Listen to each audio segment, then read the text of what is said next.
Were you surprised at all at the announcement, the timing of the announcement? I wouldn't say surprised, mate. I think Shaun launching that social media channel recently and going all in it, pretty professional setup there, was a fairly clear indication he was considering his post-footy career. Did I expect it yesterday? No. I was in the middle of making a video when I turned it off, and the social media had blown up with the story. So not necessarily today, but I thought it would come. Is it the right time for him to retire? Look, in my opinion, yes. I feel like if we look back, last year was a career best year for him, and this year he sort of struggled a bit with ongoing injuries, and I think it started to impact his legacy a little bit. And I just hate to see him push it out for another year, maybe get in 10 games a season, struggle to really perform, and people forget just how good he was last year. Yeah, that's last year, and let's isolate and separate that. But I'm going to press pause because I just want to say, before I do that. Look, our job is to look critically at his career, how he's played, what impact he's had, whether or not there could have been more, all of that kind of stuff. But before you do that, he has been the face of the Warriors since he's come back, and even before that, before he went to the Sharks. He's actually a really good dude, and I think it's important to remember that as well. Really popular, the fans love him, the kids love him, and I think Cameron George was right in that, a lot of kids picked up a rugby league ball because they saw him play. I mean, when he first burst onto the scene in 2011, I think it was against the Broncos where he skipped away for that try. I'll never forget it. There was just an excitement and a pace about him. It was like watching Benji at his best. 100% agree, mate. I've had a few people ask me, what if he had this coach? What if he had that coach? And I sometimes wonder if, as fans, if we didn't expect a little bit, more than he was potentially capable of, maybe he did reach his potential and it was never really to be that consistent Stacey Jones or Nathan Cleary kind of player. He was just that guy who could deliver like those amazing moments in the moment, but just not do it regularly. I don't know. It's a great thought, actually, because, when I was thinking about this last night and writing some notes down, I mean, I tended to swerve down kind of critical close at these times and think, oh, God, if only this, if he had done that, if he had played like he did last year, season after season after season. It's a bit like the club, really. That's what I want from the club and that's what I want from him. But you might be right. He might not be that guy because, there are very few players that play in that position that do it consistently for 5 years, for 6 years, for 10 years. Very few, mate, with the style of play he had. I mean, as you were talking there, Brendan McCullum popped into my mind.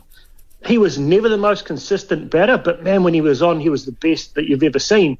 And when you look, 5 years back, the only things that really stick in your mind are those big moments. And I hope that, 5 years down the road from now, it will be all those massive big moments he delivered to win games, get us into finals and the like. Not the weeks where he struggled, because I just think there were so many things that he did that we'll never see again. Last year, I mean, good God, coming that close to the Dally M, and even then when he didn't actually, when for Kalen Ponga to say he should have actually won it.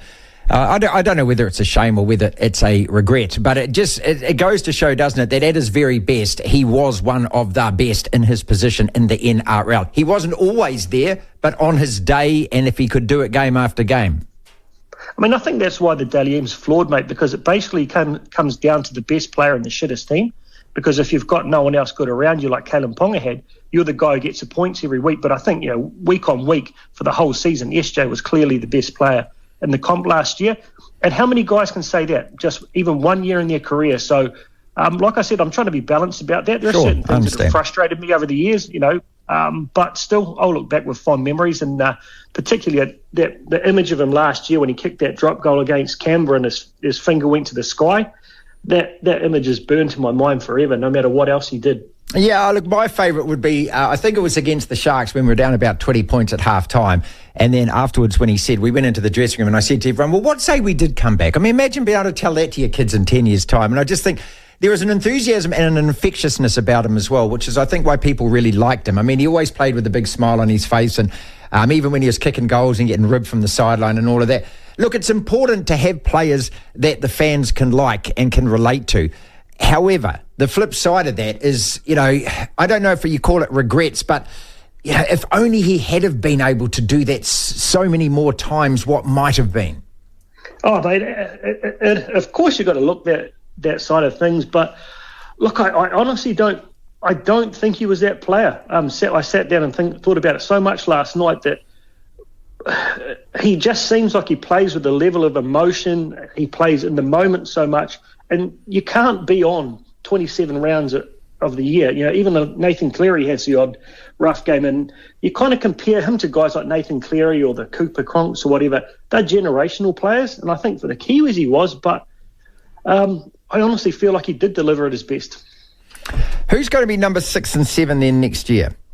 Yeah, so this is the big question for me, mate. I feel like we've got 3 really world-class, well, not world-class, but NRL-class 5'8" at the moment, and Tamati Martin, Luke Metcalf, and Chanel Harris-Tavita. I don't feel like any one of them is a genuine NRL level 7 at this stage. So do we go all in trying to develop one of those guys, or do we go to recruit someone? And for me, the biggest point here is the kicking game. If we go back to the Raiders and the Bulldogs' recent games, that we dominated field position, but Fogarty and Matt Burton just kicked them out of trouble time after time. So this way the game's been played down, it's so hard to get momentum. You've got to have a massive and reliable kicker, and I don't feel any of those 3 guys is necessarily on that level. Probably the best out of them be Chanel. So how do you go all in on Tamati Martin when he doesn't have that kicking game in a Well, can't you get him to develop it? Can't he go back to the practice ground? Can't he just train and get himself up to that level? He's close to 100 games into his NRL career, so you'd think if he was, well, yeah, I believe he is capable, but if he was going to, why wouldn't he have done it by now? Yeah, right. He had the whole off-season to do it last year. Look, he kicks okay. Yeah, but okay's not winning your games in the NRL enough, is it? And this is my frustration. I think we got really onto the bandwagon with him when we beat the Panthers and the like. But that was all off the back of some really dominant forward, sort of efforts from our point of view. And when you're on the front foot, it's easy for halves to dominate and show their class and his creativity. It's those games when you're on the back foot. And we saw that probably in the last 3 games he played. He did struggle a bit. He struggled to link up. His kicking game wasn't consistent. So there's still a lot of room for improvement there. But personally, we've got a bit of cap now that SJ's going. I'd be going to the market. Finally, how do you explain losing to Parramatta like that? And it wasn't 30-20, mate. It was 30-4 with 3 garbage time tries. This is a good squad. This is a good team. This is a team that came 4th last year. And when Webby turns around and said it's not NRL standard and they don't want to tackle, well, the last time I heard a Warriors coach saying that was Stacey at that awful end of year 2022. I don't know. It's inexplicable to me. It's also inexcusable.